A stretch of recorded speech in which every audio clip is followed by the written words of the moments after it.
دنیا کے مشغلوں میں ہم باخودار ہے، سب کے ساتھ رہتے ہوئے سب سے جدار ہے۔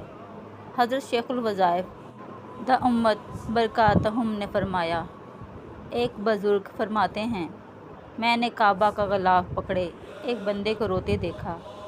وہ اللہ سے آہذاری کر رہا تھا، رو رہا، مانگ رہا۔ میں نے اس کے دل پر نظر ڈالی۔ وہ بزرگ صاحب نظر تھے۔ وہ فرمانے لگے، وہ اللہ کی ذات سے ہٹا ہوا تھا، یعنی زبان آہذاری کر رہی تھی، آنکھوں سے آنسو بہہ رہے تھے، مگر دل اللہ کا قرب نہیں پا سکا، یعنی اس کا جسم وہاں ہے، دل کہیں اور ہے۔ وہ بزرگ کہنے لگے، میں نے منا کے بازار میں دیکھا۔ پہلے دور میں منا میں بازار لگتے تھے۔ ایک بندہ کپڑا بیچ رہا ہے۔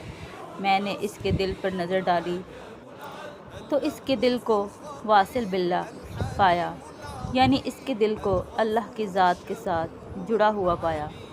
اس میں ہمارے لیے سبق ہے کہ ولایت کے لیے ضروری نہیں کہ جنگلوں میں چلے جائیں اور گھر بار سب کچھ چھوڑ دیں، اور نہ ہی انبیاء کرام صلی اللہ علیہ وآلہ وسلم کی یہ ترتیب ہے۔